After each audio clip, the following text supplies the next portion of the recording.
Hello students, I am खुशी Jain, your science teacher. आज हम अपना साइंस का चैप्टर नंबर 6 करेंगे, animals, habitat and adaptation. So let's start the chapter. Animals, habitat and adaptation. तो इस चैप्टर में हम क्या क्या पढ़ेंगे? हम एनिमल्स की हैबिटेट और उनके अडेप्टेशन के बारे में पढ़ेंगे। Animals living in the forest, animals living in the desert, animals living in the cold region. तो जो एनिमल्स फॉरेस्ट, डेजर्ट और कोल्ड रीजन्स में रहते हैं उनके बारे में पढ़ेंगे। एक्वेटिक एनिमल्स के बारे में पढ़ेंगे। जो और अडेप्टेशन के इनके और अदर वेज हैं उनके बारे में पढ़ेंगे। Body covering of animals, animals की जो बॉडी कवरिंग होती है उसके बारे में पढ़ेंगे। एनिमल्स कैसे ब्रीथ करते हैं और उनको क्या फीड करना चाहिए और वो कैसे मूवमेंट करते हैं, इन सब के बारे में हम इस चैप्टर में पढ़ेंगे। How do some animals become extinct? कुछ एनिमल्स एक्सटिंक्ट हो जाते हैं, खत्म हो जाते हैं, गायब हो जाते हैं। कैसे? Name any two animals which live in the desert region. तो आपको ऐसे टू एनिमल्स के नेम लिखने हैं जो डेजर्ट रीजन में रहते हैं। Name any two animals which live in the cold reason. अब यहाँ पे आपको टू एनिमल्स के नेम लिखने हैं जो कोल्ड रीजन में रहते हैं। Name any to aquatic animals, और यहाँ पे आपको कोई से भी दो एक्वेटिक एनिमल्स के नेम्स लिखने हैं। इन सब के बारे में हम इसमें अभी आगे पढ़ेंगे। Find out the names of 5 animals in the word grid given below. तो अब यहाँ पे आपको एक वर्ड ग्रिड गिवन है, इसमें से आपको 5 एनिमल्स के नेम्स ढूंढने हैं एंड उनको हाईलाइट करना है। तो जैसे हम यहाँ पे अगर ढूंढने तो हमें कुछ एनिमल्स यहाँ दिख रहे हैं। पोलर बेयर हमें दिख रहा है POLLAR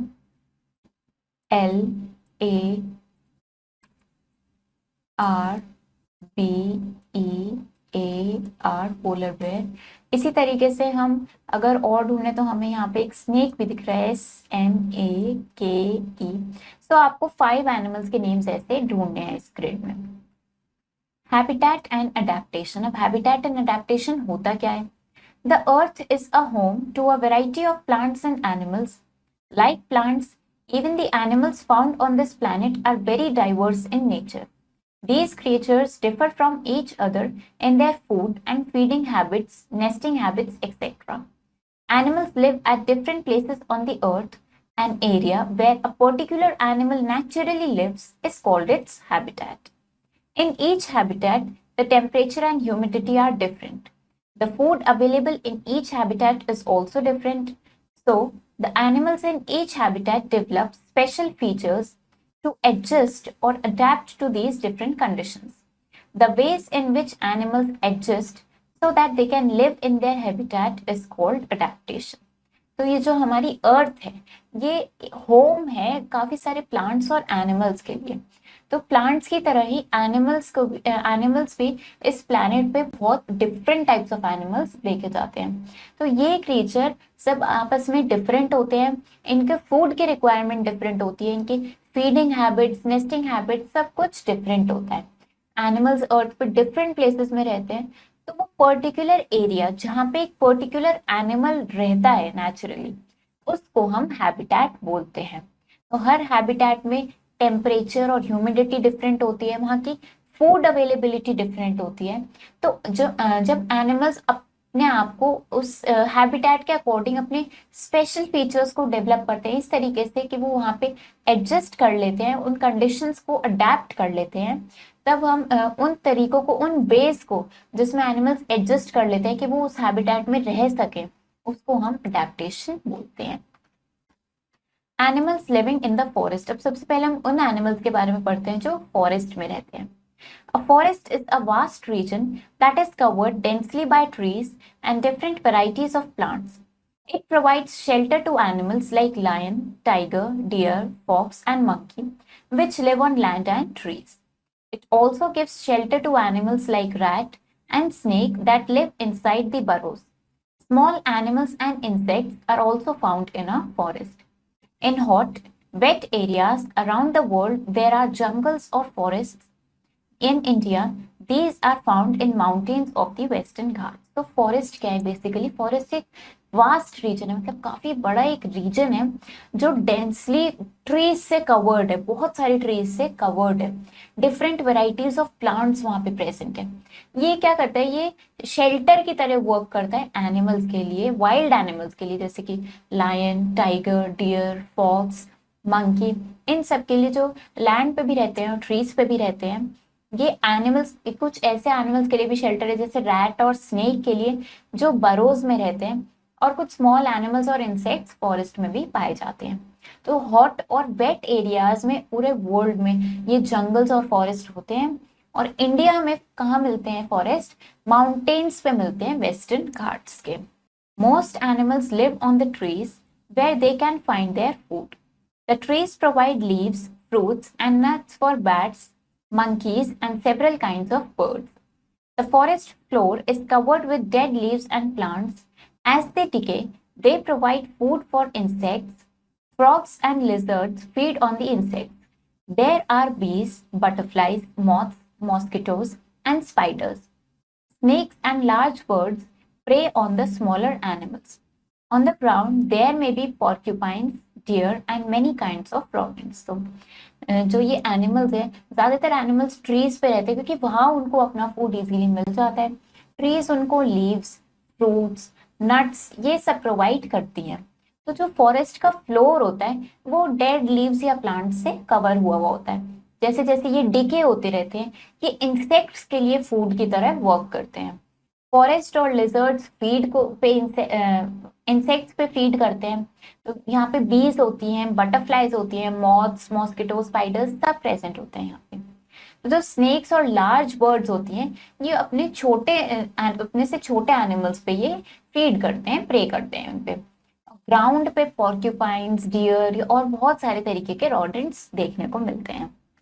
The animals that live on the trees have limbs, that is hands and feet, that can hold onto branches firmly. Some of them can glide from one tree to another using wing-like flaps on their body. Many animals have long tail, which helps them to keep their balance on the trees. They also use their strong tail to hang from the branches when they rest. तो जो animals trees पे रहते हैं उनके पास limbs होते हैं, मतलब उनके पास हैंड्स एंड फीट होते हैं, जिससे कि वो ब्रांचेस को फर्मली टाइटली होल्ड कर सके। तो कुछ ऐसे भी होते हैं जो वन ट्री से दूसरे ट्री पे ग्लाइड कर सकते हैं। इनकी बॉडी जो होती है वो विंग लाइक फ्लैप्स होते हैं इनकी बॉडी पे। तो अब कुछ एनिमल्स के पास लॉन्ग टेल्स होती हैं जिससे कि वो ट्रीज पे अपना बैलेंस मेंटेन कर सकते हैं। ये अपनी स्ट्रॉन्ग टेल की हेल्प से ब्रांचेस पे हैंग करते हैं जब ये रेस्ट कर रहे होते हैं। Animals living in the desert. अब जो एनिमल्स डेजर्ट में रहते हैं उनके बारे में पढ़ते हैं। A desert is a dry land which receives very less or no rainfall. It is usually very hot during the day and cold during the night. Due to these reasons, the animals found here have special features that help them to live in such harsh conditions. तो desert क्या है? Desert एक वो dry land है जहाँ पे बहुत कम, या हम कह सकते हैं कि कोई रेनफॉल होती ही नहीं है। ये यूजुअली बहुत ज्यादा हॉट होता है डे टाइम पे, और नाइट टाइम पे ये बहुत ज्यादा कोल्ड होता है। तो ऐसे रीजन में ऐसे एनिमल्स जो वहां पे मिलते हैं उनके फीचर्स भी कुछ स्पेशल होते हैं जो इतनी हार्श कंडीशंस में भी सर्वाइव कर पाते हैं। Many of the animals like snakes come out only at night when it is cool. During the hot day, they stay in their cold underground homes. The camel can stay without water for a very long time. It stores fat in its hump. When it does not get food for a long time, it uses up this fat. It has broad feet with thick pads. These spread out as it walks so that its feet do not sink in the sand. तो कुछ ऐसे animals जैसे कि snacks की अगर बात करें तो वो नाइट में ही बाहर आते हैं। वो डे टाइम में जो बहुत ज्यादा हॉट होता है तब वो अपने कूल अंडरग्राउंड होम्स में ही रहते हैं। जैसे कैमल की अगर बात करें तो वो काफी लंबे टाइम तक विदाउट वाटर सर्वाइव कर सकता है। वो क्या करता है, वो उसके ऊपर जो हम्प होता है वो उसमें फैट को स्टोर करके रखता है, तो जिससे कि उसको काफी लॉन्ग टाइम के लिए फूड की नीड नहीं होती है। वो उसी फैट को यूज करता है। उसके जो फीट होते हैं वो काफी ब्रॉड होते हैं जिनपे थिक पैड्स लगे होते हैं। ये क्या करते हैं, जैसे वो वॉक करता है तो ये स्प्रेड आउट हो जाते हैं, जिससे कि इसके फीट जो है वो सैंड में सिंक नहीं होते हैं और ये सैंड पे भी वॉक कर पाते हैं easily. Animals living in the cold regions. अब एनिमल्स जो कोल्ड रीजन में रह रहे हैं उनके बारे में पढ़ते हैं। The regions near the north and south poles on the earth are called polar regions. The north pole is named Arctic and the south pole is called Antarctic. They are always covered with ice and snow. Similarly, the high altitude mountains are also covered with snow all round the year. In the cold regions, animals which live on the land are polar bear, the Arctic fox, the caribou, and the reindeer. In the water, there are walruses and seals and many kinds of whales. In the air, there are several kinds of birds, bees, wasps, butterflies, moths, grasshoppers, and beetles. तो वो reason जो north और south pole के पास है अर्थ पे उन्हें हम polar regions बोलते हैं। नॉर्थ पोल का नाम रखा है आर्कटिक एंड साउथ पोल को हम बोलते हैं एंटार्क्टिक। ये हमेशा स्नो से और आइस से कवर्ड रहते हैं। तो इसी तरीके से जो माउंटेन्स पे काफी ज्यादा हाई एल्टीट्यूड पे हम अगर देखेंगे तो वहां पे भी स्नो पूरे ईयर रहती है। कोल्ड रीजन्स में एनिमल्स जो लैंड पे रहते हैं वो कौन से हैं, polar bear, Arctic fox, caribou या reindeer.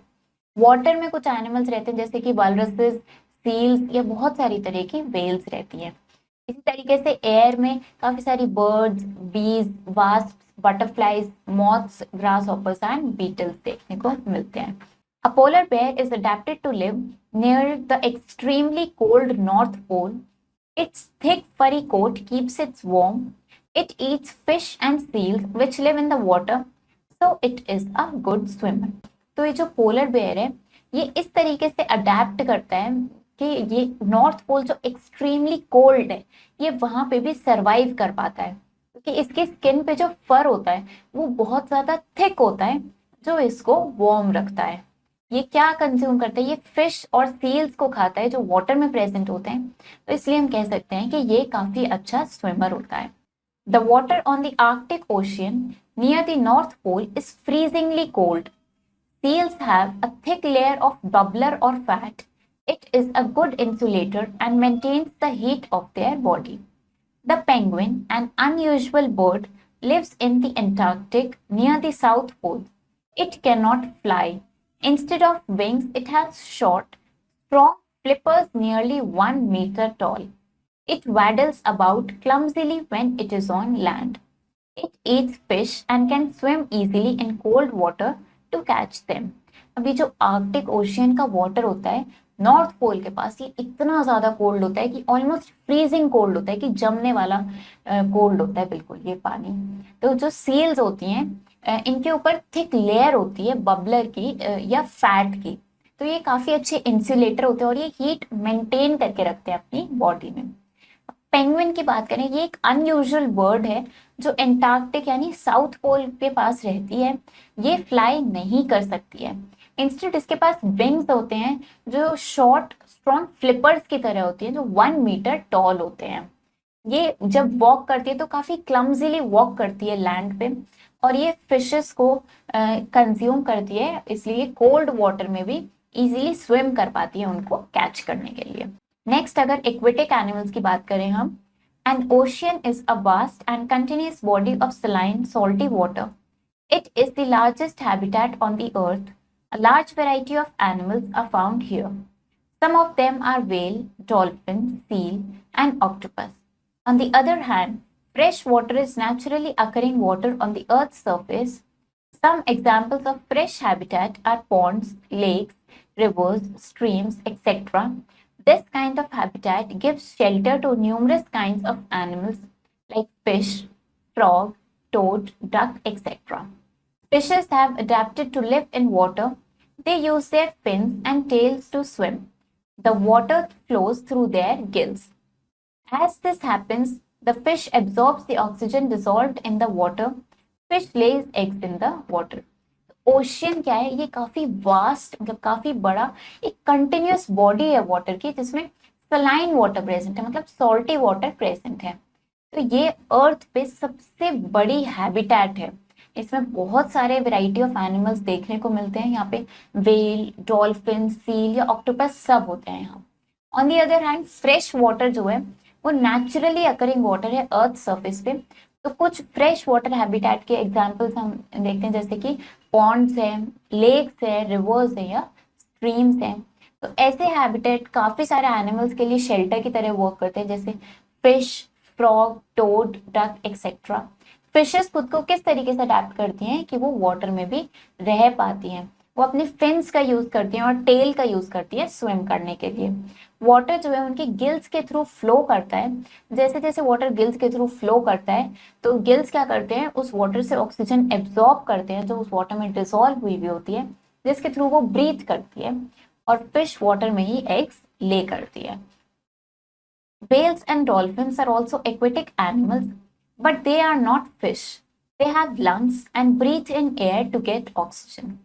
So they have to come up to the surface of the water to breathe. They do not lay eggs, they give birth to babies instead.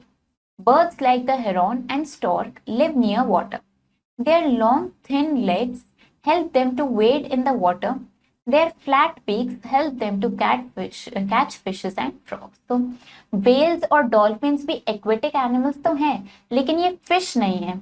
इनके पास lungs होते हैं breathe करने के लिए, जिससे ये oxygen inhale करते हैं। तो इन्हें क्या करना पड़ता है, ये बार बार सरफेस पे, इन्हें वाटर के सरफेस पे आना पड़ता है ब्रीथ करने के लिए। ये एग्स ले नहीं करती हैं, ये बेबीज को ही बर्ड्स देती है। अब कुछ बर्ड्स जैसे कि हेरॉन या स्टॉर्क की बात करें तो ये वाटर के पास रहते हैं। इनके काफी लॉन्ग थिन लेग्स होते हैं जिसकी हेल्प से ये वाटर में वेट कर पाते हैं। और इनकी बीक जो है वो काफी फ्लैट होती है जिसकी हेल्प से ये फिशेस को और फ्रॉग्स को कैच करते हैं। Other ways of adapting, adaptation के और भी तरीके देखते हैं। Birds travel long distances from their native place to a place which have similar suitable climatic conditions. These birds are known as migratory birds. They usually travel due to changing climatic conditions, availability of food and water, and breeding. तो birds क्या करती हैं, काफी long distance travel करती हैं एक place से दूसरी प्लेस पे जाने के लिए उनके क्लाइमेट कंडीशन के हिसाब से जो उन्हें सूटेबल होती है। ऐसी बर्ड्स को हम माइग्रेटरी बर्ड्स बोलते हैं। ये यूजुअली ट्रैवल करती हैं क्लाइमेटिक कंडीशन चेंज होने पे फूड, वाटर और ब्रीडिंग की अवेलेबिलिटी के according. For example, some birds like wagtails and greater flamingo visit India every winter. These birds return back during summers. The monarch butterfly flies from Canada to Mexico during the winters. Animals which cannot move away from their homes in winter may curl up in warm places and go to sleep for the entire winter months. They do not eat during this time, so they use up the fat stored in their body. This winter sleep is called hibernation. Bears, snakes, bats, toads, frogs, spiders, and some insects hibernate. It helps them to survive during extremely cold days. तो कुछ birds जैसे कि वैग tales या greater flamingo जो है ये every year India visit करती है और समर्स में ये वापस चली जाती है। जो मोनार्क बटरफ्लाई है वो कनाडा से मेक्सिको तक ट्रैवल करती है, फ्लाई करती है विंटर्स में। अब जो एनिमल्स मूव नहीं कर सकते हैं अपने होम से विंटर में, वो क्या करते हैं, वो वार्म प्लेसेस पर रहते हैं। फिर वो वहां पे पूरे एंटायर विंटर मंथ्स के लिए वो सो जाते हैं। तो वो क्या करते हैं, इस टाइम पे कुछ कंज्यूम नहीं करते हैं, तो जो उनके बॉडी में फैट स्टोर होता है वो उसे ही यूज करते हैं। इस विंटर स्लीप को हम हाइबरनेशन बोलते हैं। सो कुछ जो इंसेक्ट्स या जो एनिमल्स हाइबरनेट करते हैं उनके कुछ एग्जाम्पल्स हैं, bears, snakes, bats, toads, frogs, spiders and कुछ insects। तो ये क्या करता है, ये हाइबरनेशन जो प्रोसेस है ये इनको एक्सट्रीमली कोल्ड डेज में सर्वाइव करने में हेल्प करता है। Predators are organisms that hunt and kill other organisms for food. The organisms that are consumed by predators are known as the prey. Predators can be carnivores and omnivores. Lions, tigers, sharks and snakes are all predators. Predators वो organism है जो Hunt करते हैं, दूसरे organisms को किल करते हैं अपने फूड के लिए। तो जो ऑर्गेनिजम्स जिनको कंज्यूम किया जाता है प्रेडेटर्स के थ्रू उन्हें हम प्रे बोलते हैं। प्रेडेटर्स कार्निवोर्स भी हो सकते हैं और ओमनीवोर्स भी हो सकते हैं। लायन, टाइगर, शार्क, स्नेक्स ये सब प्रेडेटर्स हैं। The predators also need to hide so as to catch their prey easily. For example, tree snake looks like one of the creepers on the tree. This keeps it safe from eagles that want to eat. A chameleon sitting on a branch in the garden cannot be seen easily. It changes its color from gray to brown to reddish to green and blends perfectly with the surroundings. Its method of blending with the environment is called camouflage. Camouflage helps the predators to catch their prey and at the same time it helps the prey to escape from their enemies. तो predators को भी अब hide करने के लिए place चाहिए होती है जिससे कि वो अपने प्रेज को इजीली कैच कर सके, जैसे कि जो ट्री स्नेक है वो क्रीपर्स की तरह दिखता है ट्री पे, ये उसको ईगल्स से सेफ रखती है जो स्नेक को कंज्यूम करना चाहती है। इसी तरीके से कैमेलियन जो है गार्डन में ब्रांचेस पे हमें इजीली नहीं दिख पाता है क्योंकि ये अपना कलर चेंज करता रहता है, कभी ग्रे से ब्राउन रेडिश हो जाता है, ये ग्रीन हो जाता है, ये सराउंडिंग के अकॉर्डिंग अपने आप को ब्लेंड कर लेता है अपने कलर को परफेक्टली। तो ये मेथड जिसमें वो इन्वायरमेंट के साथ ब्लेंड कर लेता है इसे हम कैमोफ्लेज बोलते हैं। तो कैमोफ्लेज से इसको अपने प्रे को कैच करने में तो आसानी होती है, साथ में इसको एनिमीज से बचने में भी आसानी होती है। बॉडी कवरिंग ऑफ एनिमल्स, अब हम एनिमल्स के बॉडी कवर्स के बारे में पढ़ते हैं। In order to adjust to the different kinds of environmental conditions of the habitat, animals have different types of body cover. तो environmental conditions different होते हैं, habitat different होते हैं, तो उन सब में adjust करने के लिए animals के different body covers होते हैं. A bird's body is covered with feathers. Feathers not only keep the bird warm but also help it to fly. The body of reptiles such as snakes, crocodiles, and fish is covered with scales. The body of amphibians such as frogs and toads is covered with loose, moist skin. The body of some animals like hedgehogs and porcupines is covered with spines. The spines of porcupines are called quills.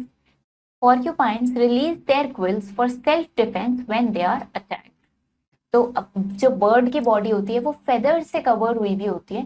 Feathers सिर्फ birds को warm ही नहीं रखते हैं, वो साथ में उनको fly करने में भी हेल्प करते हैं। तो जो रेप्टाइल्स की बॉडी होती है वो जैसे कि स्नेक्स, क्रोकोडाइल या फिश की बात करें तो वो स्केल से कवर्ड हुई भी होती है। इसी तरीके से एम्फीबियंस की बॉडी जैसे कि फ्रॉग्स और टोड्स की बात करें तो वो मॉइस्ट स्किन से बनी होती है। अब कुछ एनिमल्स जैसे कि हेजहॉग्स है या पॉर्क्यूपाइंस है, ये स्पाइंस से कवर्ड होती है इनकी बॉडी। जो पॉर्क्यूपाइंस के स्पाइंस होते हैं उनको हम क्विल्स बोलते हैं, जिसको वो जब इन पे कोई अटैक करता है तभी अपने सेल्फ डिफेंस के लिए, अपने आप को प्रोटेक्ट करने के लिए उन क्विल्स को रिलीज करते हैं। The body of most of the mammals is covered with hair और fur. Fur helps them to control their body temperature. Animals such as polar bear and yaks living in the cold region have thick fur on their body which keeps them warm. Animals such as dogs and cats living in warm regions have thin fur on their body. Some animals like sheep, goats and rabbits have fine, soft and curly hair. We get wool from them. Animals such as monkeys have stiff and coarse hair called bristles. तो जो ज्यादातर mammals की body है वो hair या फर से cover हुई भी होती है। फर उनके बॉडी टेम्परेचर को कंट्रोल करने में हेल्प करता है। एनिमल्स जैसे कि पोलर बेयर या याक है, ये कोल्ड रीजन में रहते हैं तो इनके बॉडी पे थिक फर होता है जो इनको वार्म रखता है। अब कुछ एनिमल्स जैसे कि डॉग्स हैं या कैट्स हैं, ये वार्म रीजन में रहते हैं तो इनकी बॉडी पे फर जो होता है वो काफी थिन होता है। एनिमल्स जैसे कि शीप, गोट या रैबिट्स की बात करें तो इन पे काफी फाइन, सॉफ्ट और कर्ली हेयर होते हैं, इनसे हमें वूल मिलती है। और मंकीज के हेयर काफी स्टिफ और कोर्स होते हैं जिन्हें हम ब्रिसल्स बोलते हैं। The thickness of fur of some animals keeps changing throughout the year. They grow more fur during winters and shed it off during summers. The color and the texture of the fur of different animals also vary. All animals, no matter what their body structure is or where they live, have to perform certain life functions. The important functions among these are breathing, feeding, and movement. Animals have certain organs in their body which they use for performing these life functions. Let us take an example. The organs for breathing in a dog are lungs, and that in a fish are gills. Can you say why they have different organs to breathe? Let us study about how different animals perform some of these functions. तो अब जो कुछ animals के फर की thickness होती है वो through out the year change होती रहती है। विंटर्स में बहुत ज्यादा फर ग्रो होते हैं और समर्स में क्या होते हैं वो फर शेड हो जाते हैं। इनका कलर और टेक्सचर भी सारे एनिमल के फर का डिफरेंट होता है। तो एनिमल्स चाहे कोई सा भी एनिमल हो वो नो मैटर उसके कोई भी बॉडी स्ट्रक्चर हो या वो कहीं भी रहता हो, उन्हें कुछ ना कुछ लाइफ फंक्शंस परफॉर्म करने ही पड़ते हैं। जैसे ब्रीथ करना पड़ता है, उन्हें फीड करना पड़ता है खुद को, और मूवमेंट करना पड़ता है। तो एनिमल्स के पास सर्टेन कुछ ऑर्गन्स होते हैं उनकी बॉडी में जो उन्हें ये फंक्शंस परफॉर्म करने में हेल्प करते हैं। फॉर एग्जाम्पल अगर हम डॉग की बात करें तो डॉग को ब्रीथ करने के लिए उसके पास लंग्स हैं। फिश के पास ब्रीथ करने के लिए गिल्स हैं। तो क्या आप बता सकते हैं कि ये डिफरेंट ऑर्गन्स क्यों हैं इनके पास ब्रीथ करने के लिए? तो हम यहाँ पे पढ़ते हैं ऐसा क्यों है। ब्रीथिंग एंड एनिमल्स, एनिमल्स में ब्रीथिंग की बात करते हैं। Every animal in nature breathes either through lungs, skin, gills, or spiracles. Breathing is an important process for all the living things. During breathing, an exchange of gases takes place, that is, oxygen is inhaled and carbon dioxide is exhaled. The intake of oxygen is necessary as it helps to break down the food and release energy, which is required to perform various activities. Different animals have different breathing organs. Some of them are discussed here. तो जितने भी animals हैं सब breathe करते हैं, या तो lungs के थ्रू करेंगे, गिल्स के थ्रू, स्किन या स्पाइरिकल्स, किसी भी ऑर्गन के थ्रू ये ब्रीथ करेंगे। तो ब्रीथिंग काफी इंपॉर्टेंट प्रोसेस है लिविंग थिंग्स के लिए। ब्रीथिंग में क्या होता है, गैसेस का एक्सचेंज होता है। जैसे अगर हम ह्यूमन बींग्स की बात करें, हम लोग ऑक्सीजन इनहेल करते हैं, कार्बन डाइऑक्साइड हम एक्सहेल करते हैं। तो ये जो ऑक्सीजन का इनटेक है ये बहुत ज्यादा नेसेसरी है, रिक्वायर्ड है, क्योंकि ये क्या करता है, ये फूड को ब्रेक डाउन करता है और ये एनर्जी प्रोवाइड करता है सारी एक्टिविटीज परफॉर्म करने के लिए। डिफरेंट एनिमल्स के डिफरेंट ब्रीथिंग ऑर्गन्स होते हैं, उनके बारे में पढ़ते हैं। सबसे पहले लंग्स के बारे में पढ़ते हैं। Birds, reptiles and mammals including human beings breathe with the help of lungs. Human beings have a pair of lungs in the chest. The lungs are spongy, air-filled bags. When we breathe in air through our nostrils, the air goes into our lungs. In the lungs, the oxygen present in the air passes into the blood and is then carried around the body. After respiration, carbon dioxide collected from the body in the blood passes into the lungs. It is then breathed out by us. तो birds, reptiles या mammals, जिसमें human beings को भी include करते हैं हम, इन के पास lungs होते हैं जिसकी हेल्प से ये ब्रीथ करते हैं। तो ह्यूमन बींग्स के पास लंग्स कहाँ होते हैं, पेयर ऑफ लंग्स होता है चेस्ट में। लंग्स क्या है, बेसिकली ये एयर फिल्ड बैग्स होते हैं, काफी स्पॉन्जी। जब हम ब्रीथ करते हैं अपनी नॉस्ट्रल्स के थ्रू तो हमारे लंग्स में एयर जाती है, और लंग्स में क्या होता है, फिर जो एयर में ऑक्सीजन प्रेजेंट होती है वो हमारे ब्लड में पास होती है और वो पूरी बॉडी में कैरीड होती है। रेस्पिरेशन के बाद कार्बन डाइऑक्साइड कलेक्ट की जाती है पूरी बॉडी से और वो ब्लड के थ्रू लंग्स में पास की जाती है और फिर उसको हम ब्रीथ आउट कर देते हैं, एक्सहेल कर देते हैं। Human beings take about 16 complete breaths each minute. This means that in 1 hour we take nearly 1000 breaths. In a whole day of 24 hours, we take 24,000 breaths. तो ह्यूमन बींग्स अराउंड 1 मिनट में 16 complete breaths लेते हैं, मतलब कि 1 our में around 1000 breaths हो गई। तो पूरे दिन की अगर बात करें, 24 आवर्स की बात करें, तो अराउंड 24,000 ब्रेथ्स हम लेते हैं। नेक्स्ट ऑर्गन हम गिल्स की बात करते हैं।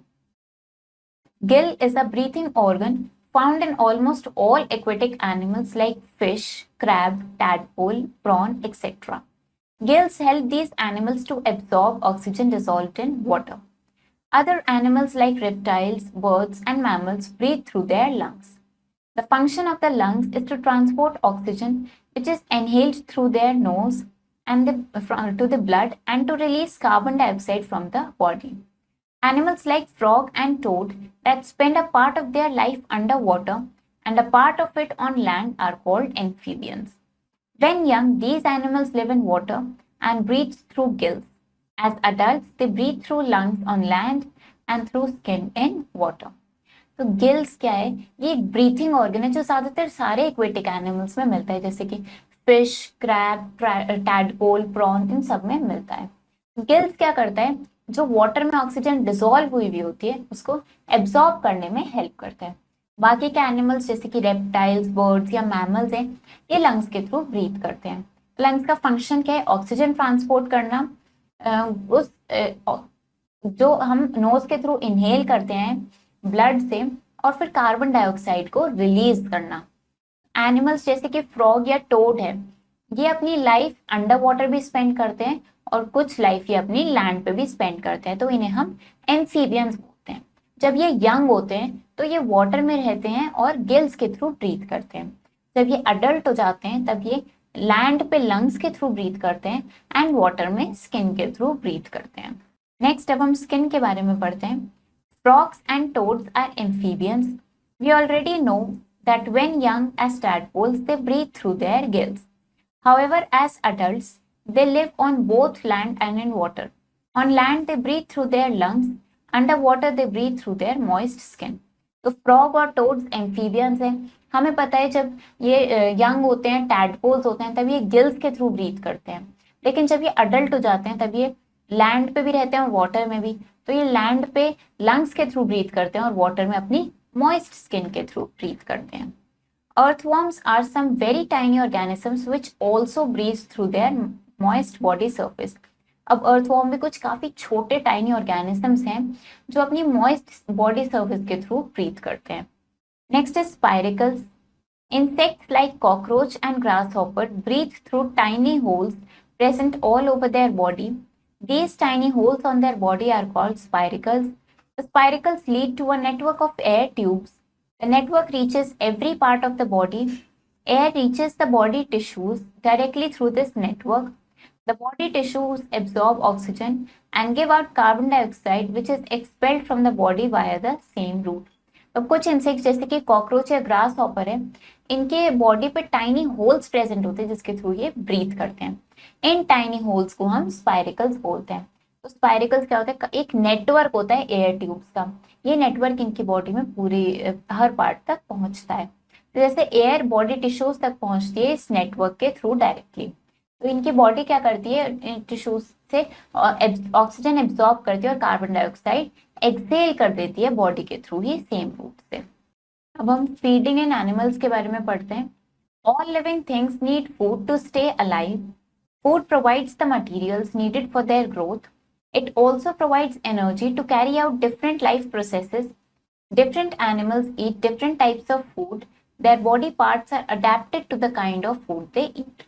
तो सारे लिविंग थिंग्स को फूड चाहिए अलाइव रहने के लिए। फूड क्या करता है, बॉडी की ग्रोथ के लिए मटेरियल प्रोवाइड करता है। एनर्जी भी होती है इसमें जिसकी हेल्प से हम अपने लाइफ प्रोसेस को कैरी आउट करते हैं। डिफरेंट एनिमल्स को डिफरेंट टाइप ऑफ फूड की रिक्वायरमेंट होती है, तो इनके बॉडी पार्ट्स इनके काइंड ऑफ फूड के तरह से इनको अडेप्ट कर लेते हैं। जैसे हर्बीवोर्स की अगर बात करें, एनिमल्स दैट ईट प्लांट्स और plant parts are called herbivores. These include cow, deer, goat, giraffe, zebra, and many other grazing animals. They have sharp front teeth, incisors for biting, and large back teeth, molars, for grinding the food. Small herbivores like rats, rabbits, and squirrels gnaw, keep biting on hard seeds and fruits. They are called rodents. They have long and sharp front teeth, incisors. तो अब जो animals plant या plant products को खाते हैं उन्हें हम herbivores बोलते हैं। इसमें काउ, डियर, गोट, जिराफ, जेब्रा और काफी सारे ग्रेजिंग एनिमल्स आते हैं। तो इनके जो फ्रंट टीथ होते हैं वो काफी ज्यादा शार्प होते हैं जिन्हें इंसिजर्स बोलते हैं, जो बाइटिंग के लिए यूज आते हैं। और बैक टीथ काफी लार्ज होते हैं, मोलर्स जिन्हें बोलते हैं, वो ग्राइंडिंग के लिए हेल्प करते हैं फूड को। तो जो स्मॉलर हर्बीवोर्स हैं जैसे कि रैट्स, रैबिट्स, स्क्विरल्स, ये क्या करते हैं, फूड को बाइट करते रहते हैं, ग्नॉ करते रहते हैं, मतलब हार्ड सीड्स एंड फूड्स को बाइट करते रहते हैं। इन्हें हम रोडेंट्स बोलते हैं। इनके long sharp and front teeth होते हैं जिन्हें इंसिसर्स बोलते हैं। Next is carnivores. Animals that eat other animals are called carnivores. Carnivores like tiger, lion, cat, and dogs have very sharp, pointed, and curved canines for tearing flesh. They have strong grinding teeth for chewing flash and bones. तो अब वो animals जो दूसरे animals को consume करते हैं उन्हें हम कार्निवोर्स बोलते हैं, जैसे कि टाइगर, लायन, कैट, डॉग्स। इनके काफी ज्यादा शार्प, पॉइंटेड और कर्व्ड कैनाइंस होते हैं, जिससे कि ये फ्लैश को टीयर कर पाते हैं। इनके सॉफ्ट स्ट्रॉन्ग ग्राइंडिंग टीथ होते हैं फ्लैश और बोन्स को च्यू करने के लिए। Flesh eating birds such as eagle, vulture and kite are called birds of prey. They have sharp, hooked beaks for tearing the flesh of their victims. They also have sharp and strong claws called talons for catching their prey. तो जो flash eating birds होती हैं जैसे कि eagle, vulture या kite, इन्हें birds of pray कहा जाता है। इनके शार्प और हुक्ड बीक्स होते हैं जिससे कि ये फ्लैश को टीयर कर पाते हैं। इनके शार्प एंड स्ट्रॉन्ग क्लॉज होते हैं जिन्हें हम टैलॉन्स बोलते हैं अपने प्रे को कैच करने के लिए। Next is omnivores. Animals such as bears and humans eat both plants and animals. They are called omnivores. They need incisors, canines, as well as molars. These teeth help them to eat hard as well as the soft food. तो animals जैसे कि bears है, ये humans की बात करें तो ये प्लांट्स और एनिमल्स दोनों को कंज्यूम करते हैं, इसलिए हम इन्हें ओमनिवोर्स बोलते हैं। इन्हें incisors, canines as well as molars की भी जरूरत होती है। ये टीथ इनको हार्ड और सॉफ्ट दोनों फूड खाने में हेल्प करता है। Movement in animals. अब एनिमल्स में मूवमेंट कैसे होता है? Unlike plants, animals like insects, birds and human beings can move on their own. This movement is called locomotion. Locomotion helps them in finding food, protecting themselves, and looking for shelter or breeding places. Different animals move in different ways. तो plants की तरह ही animals जैसे कि insects, birds या human beings ये खुद से move कर पाती हैं। इस मूवमेंट को हम लोकोमोशन बोलते हैं। लोकोमोशन की हेल्प से वो अपना फूड फाइंड करती हैं, खुद को प्रोटेक्ट करते हैं, शेल्टर ढूंढते हैं अपना, और डिफरेंट एनिमल्स का डिफरेंट वेज होते हैं मूवमेंट के। Terrestrial animals. Most animals on land move with the help of their legs called limbs. Most animals usually have 4 limbs, 2 in the front and 2 at the back. The 2 in the front are called the forelimbs and the 2 at the back are called the hind limbs. Animals such as tiger, dog and cat move on all 4 legs, while kangaroo and human beings move on 2 limbs, hind limbs. These animals have strong legs and can move fast. तो कुछ animals जो land पे move करते हैं वो legs की help से move करते हैं, जिन्हें हम लिम्स बोलते हैं। ज्यादातर एनिमल्स के 4 लिम्स होते हैं, 2 फ्रंट में और 2 बैक में। तो जो फ्रंट में होते हैं उन्हें हम 4 लिम्स बोलते हैं, जो बैक साइड में होते हैं उन्हें हम हिंड लिम्स बोलते हैं। अब एनिमल्स जैसे कि टाइगर, डॉग या कैट की बात करें, सब 4 लेग्स पे मूव करते हैं, जबकि कंगारू एंड ह्यूमन बीइंग्स ये 2 लिम्स पे मूव करते हैं, दैट इज हिंड लिम्स पे। एनिमल्स के काफी स्ट्रॉन्ग लेग्स होते हैं और ये फास्ट मूव कर पाते हैं। Human beings are the most developed amongst all the animals. They walk on 2 limbs, legs, and use the 4 limbs, hands for catching, holding, and doing various other activities. They use only one pair of limbs or legs to support their body. That is why they have erect postures. They use their legs to stand, walk, and run. तो human beings सिर्फ एक सबसे ज्यादा developed हैं सारे animals में। ये अपने हिंड लिम्स पे वॉक करते हैं एंड 4 लिम्स की हेल्प से अपने प्रे को कैच करते हैं, किसी भी ऑब्जेक्ट को कैच करते हैं, होल्ड करते हैं और सारी एक्टिविटीज परफॉर्म करते हैं। ये सिर्फ 1 पेयर ऑफ लिम्स का यूज करते हैं अपनी बॉडी को सपोर्ट देने के लिए, इसीलिए इनका पोस्चर इरेक्ट होता है और ये लेग्स की हेल्प से स्टैंड करते हैं, वॉक करते हैं एंड रन करते हैं। Next is reptiles. Reptiles like lizard, snake, and crocodile use various forms of locomotion. To move from place to place, some of them have legs and some use their scaly skin to move by crawling. Tortoise and crocodile have legs and move through using them. A snake, on the other hand, does not have legs. It uses scales present on the underside of its body to move. Besides these, a strong muscular system and a flexible bone helps it in moving. A turtle can swim easily using its limb. तो अब reptiles जैसे कि lizard, snake या crocodile है, ये different forms use करते हैं locomotion की, एक प्लेस से दूसरी प्लेस में मूव करने के लिए। कुछ के लेग्स होते हैं, कुछ की स्केली स्किन होती है जिससे ये क्रॉल करते हैं। टॉर्टोइस और क्रोकोडाइल के पास लेग्स होते हैं और ये उससे मूव करते हैं। स्नेक के पास लेग्स नहीं होते हैं, इसके पास स्केल्स प्रेजेंट होते हैं इसकी बॉडी के अंडर साइड पे। इसके साथ साथ इनका स्ट्रॉन्ग मस्कुलर सिस्टम और फ्लेक्सिबल बैकबोन हेल्प करती है मूव करने में। टर्टल अपनी लिम्स की हेल्प से स्विम कर पाता है। Next, insects. Insects can move in various ways. They can walk, jump, fly, hop और crawl. Butterflies and mosquitoes have one or two pair of wings that help them to fly. Termites, lice, etc. move by crawling. Similarly, ants and crocodiles walk. A grasshopper hops using its long hind legs. Aquatic insects like black swimmer and water boatman use their hind legs to swim. तो अब insect भी different ways से move कर सकता है, वो walk कर सकता है, जंप कर सकता है, फ्लाई, हॉप, क्रॉल, वो कुछ भी कर सकता है। तो बटरफ्लाइज और मॉस्किटोज के पास 1 या 2 पेयर्स होते हैं विंग्स के जो उन्हें फ्लाई करने में हेल्प करता है। टर्माइट्स और लाइस क्रॉल करती हैं। इसी तरीके से आंट्स और कॉकरोचेस वॉक करते हैं। ग्रास हॉपर हॉप करता है अपने हिंड लेग्स की हेल्प से। इंसेक्ट्स जैसे कि ब्लैक स्विमर या वाटर बोटमैन ये हिंड लेग्स की हेल्प से स्विम करते हैं। Next is aquatic animals. Aquatic animals like turtles use their limbs to swim. Others like frogs use their webbed feet to swim in water. While they use their long hind legs to hop on land, fishes have fins to move in water. The fins help fishes to swim and maintain balance in water. The tail fin helps them to change direction. Aquatic animal जैसे कि turtle है वो अपने limbs की help से swim करता है। Frogs अपने वेब्ड फीट की हेल्प से स्विम करता है, और जबकि वो लॉन्ग हिंड लेग्स यूज करते हैं लैंड पे हॉप करने के लिए। फिशेस के पास फिन्स होते हैं जिसकी हेल्प से वो वाटर में मूव करता है। ये फिन्स फिशेस को स्विम करने में हेल्प करते हैं और वाटर में बैलेंस मेंटेन करने में भी हेल्प करते हैं। तो जो टेल फिन होती है ये इनको डायरेक्शन चेंज करने में हेल्प करती है। नेक्स्ट, बर्ड्स के बारे में पढ़ते हैं। The fore limb of birds are modified into wings for flying. Birds move in the air by flapping their wings, which are covered with feathers. They have light body, which makes it easier for them to fly. They use their 2 legs to perch on the branches of trees. They also use them to walk or hop on the ground.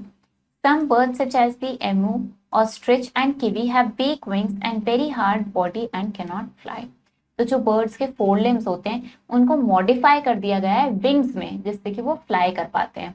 Birds का air में move करते हैं अपने wings को flap करके, और इनकी body feathers से कवर हुई होती है।